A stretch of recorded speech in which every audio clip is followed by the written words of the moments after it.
బ్రాహ్మణుల గురించి చెప్పాలి అంటే మామూలుగా సరిపోయినటువంటి పరిస్థితి. ముఖ్యంగా పర్టికులర్గా మన రాజమహేంద్రవరం నగరం తీసుకుంటే, అంటే మనం స్వాతంత్రోద్యమం వచ్చేటప్పటికి మహాత్మా గాంధీ గారిని వెళ్ళి తలుచుకుంటాం.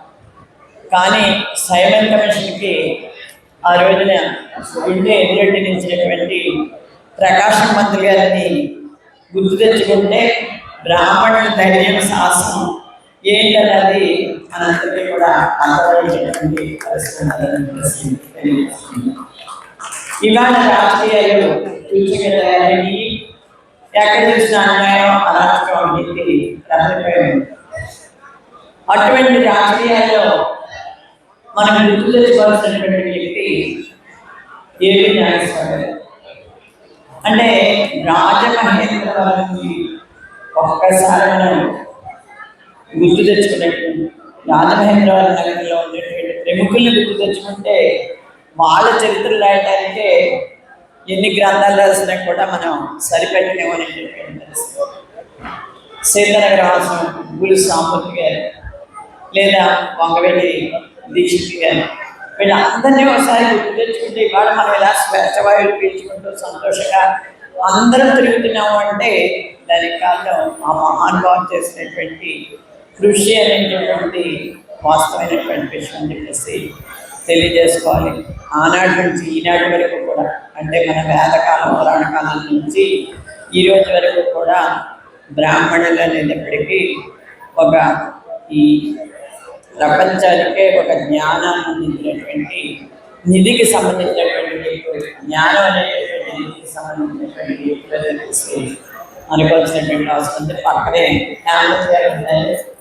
హేమలత్ గారిని తలుచుకున్నప్పుడు టిటిడి దేవస్థానం ఉండాలని విధంగా ఉంటారు. ఎందుకంటే సామ్రాజ్యం మమ్మల్ని అందరినీ కూడా వాళ్ళేటటువంటి విధంగా ఉంటుంది. అక్కడ మరి స్టేజ్ మీద చెప్పకూడదు, నా కొడుకు మంచి స్నేహితుడి చెప్పదండి చెప్పండి, పేరు పెట్టండి. అంటే నేను ముందుగా పిలుస్తూ ఉంటాను రౌడీ బాబు గారిని. అంటే ఎవరు ఏ కార్యక్రమం చేసినా చాలా స్థలంగా నిలబడిపోతుంది. అంటే నేను ఇదంతా ఎందుకు చెప్తున్నానంటే, ఒరే బ్రాహ్మణుల బాబు ఏ గొడవకి రారు, వాళ్ళు ఎందుకు మీరు ఇది పెడతారు ఇబ్బంది పెడతారు అంటే, అసలు బ్రాహ్మణుల దగ్గర నుంచే ధైర్యం ఆత్మస్థైర్యం అన్నది మొదలైంది అనేటటువంటి దానికి అసలు విషయం. అందు గురించి ఈ రోజున ఇక్కడ జరుగుతున్నటువంటి సమావేశానికి అందరికీ కూడా నా యొక్క శుభాకాంక్షలు తెలియజేసుకుంటూ, ముఖ్యంగా రాజమహేంద్రవరం నగరానికి వచ్చేటప్పటికి మా అందరికీ గుర్తొచ్చేది నండూరి వెంకటరమణ గారు. మా అందరికీ కూడా స్నేహపాత్రుడు. మెయిన్ ఏదన్నా సరే కార్యక్రమం ముందుకెళ్ళిపోదామనేవాడు, వెనక ముందు చూసుకునేవాడు కాదు. అటువంటి వ్యక్తిని కోల్పోవడం అనేది కూడా చాలా బాధాకరమైనటువంటి విషయం. ఆయన లేనటువంటి అయితే చెప్తున్నాడు మావాడు. అంటే ఆయన్ని చూసే చాలా మందికి ఇన్స్పిరేషన్, నాకు కూడా ఇన్స్పిరేషన్ అంటారు. ఆయన పేరిట వాళ్ళ బ్రదర్ కూడా ఒక మంచి దేవాలయం, సుబ్రహ్మణ్యేశ్వర స్వామి దేవాలయాన్ని లాలచెరువు హౌసింగ్ బోర్డులో నిర్మించడం జరిగింది. ఇవాళ చెప్పాలి అంటే పర్టికులర్గా ఒక రాజమహేంద్రవరం నగరం తీసుకుంటే ఇక్కడ కందుకూరి వీరేశలింగం మంత్రి గారు అసలు మనం తెల్లవారితే స్మరించుకోవాల్సినటువంటి వ్యక్తి. ఆ పుణ్య దంపతులు ఇద్దరు ఇవాళ మహిళలు బయటకు వచ్చారన్నా, మహిళలు చదువుకున్నారన్నా దానికి కాదు.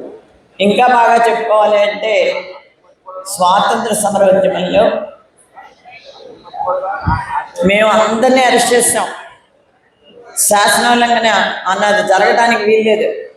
ఇక్కడ మా తర్వాత ఎవడైనా సరే అని చెప్పి బ్రిటిష్ పోలీసు విర్రవీగుతూ ఉంటే కోటగుమ్మం నుంచి శివరాజు సుబ్బమ్మ, శివరాజు వెంకట సుబ్బమ్మ గారితో కలిసి ఎవడరా మీరు బ్రిటిష్ కుక్కలు మమ్మల్ని ఏం చేస్తారా అని చెప్పి నెత్తి మీద ఉన్నటువంటి ఆ రోజున ఆర్థోడాక్స్ ఫ్యామిలీస్లో ఏదైనా భర్త చనిపోతే వాళ్ళు తల్లిని చీర కట్టి శ్వేతవస్త్రాలను ధరింపజేసి వాళ్ళు ఇళ్లలోంచి బయటికి రానిచ్చేవారు కాదు. ఆ టైంలో కూడా ఆవిడకి బయటకు వచ్చి ఎవడరా మీరు బ్రిటిష్ కుక్కలు నాతోటేట్రా మీరు మా జోలికి వస్తే ఊరుకుంటాం అనుకుంటున్నారు అనేటప్పటికీ లాఠీ ఎత్తిన బ్రిటిష్ పోలీసులు అలా నుంచుండిపోయారు అంటే స్థైర్యం ఉంది.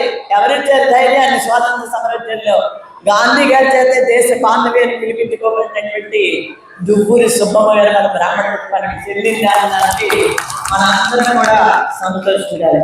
కమలా నెహ్రూ గారితో స్వాతంత్రోద్యమంలో పాల్గొనేటువంటి విదేశీ వస్తు బహిష్కరణ పాల్గొన్నటువంటి భార్య అలివేలమ్మ గారు, ఆవిడ బ్రాహ్మణ వంశానికి చెందినటువంటి వ్యక్తి.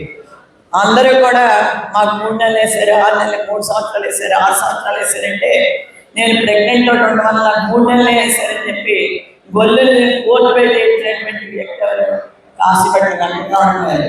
నేను అందరినీ గుర్తు తెచ్చుకోవాల్సినటువంటి అవసరం ఉంది. మనం సమావేశం పెట్టుకుంటే మన తర్వాత తరాలకు వీళ్ళ చరిత్రను అందించవలసినటువంటి అవసరం ఉంది.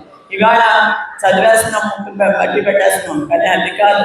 మన పెద్దలు ఇచ్చినటువంటి ఇవాళ మన గ్రంథాల్లో ఉన్నటువంటి సారాంశం కానీ, మన పురాణాల్లో ఉన్నటువంటి సారాంశం కానీ పేటెంట్ రైట్స్ కింద కొంతమంది తీసుకుంటున్నారు విదేశస్తులు. అక్కడి నుంచి వచ్చి మనశ్శాంతి కోసం ఎక్కడైతే అది చెప్పారు పంపలేదు మామూలుగా మంత్రాలు చెప్తాయి రాస్తాయా అనే టైంలో చాలా తయారవుతున్నారు. అది వాస్తవం కాదు. మీరు చెప్పినటువంటి విషయాన్ని సరిగ్గా ఆలోచన చేసుకుని చేయగలిగితే ఇవాళ ఏదైతే మొదటి నుంచి బ్రాహ్మణులని దానికి ఒక గౌరవించే సమాజం ఉంటుందో ఆ గౌరవాన్ని పూర్తి స్థాయిలో మిగతా వాళ్ళు ఇవ్వగలిగిన రోజుని ఖచ్చితంగా ఈ సమాజం బాగుపడుతుంది, ముందుకెళ్ళేటటువంటి పరిస్థితి ఉండాలని చెప్పేసి మీ అందరికీ మనం చేసుకుంటూ ఈ సమావేశానికి మీ అందరికీ మరొకసారి ధన్యవాదాలు తెలియజేసుకుంటూ రాజవేరంలో ఉన్న రాజవేరు నా తరపుని మా కుటుంబం తరపుని కూడా ఎప్పుడే కార్యక్రమం మా భాగస్వామ్యం వెంట ఖచ్చితంగా వస్తాము. మీలో మేము ఒకరిగా ఉంటామని చెప్పేసి మీ అందరికీ తెలియజేసుకుంటూ మీరు సెలవు తీసుకుంటున్నాను. జై సభ నిర్వహించిన కారణం ముఖ్య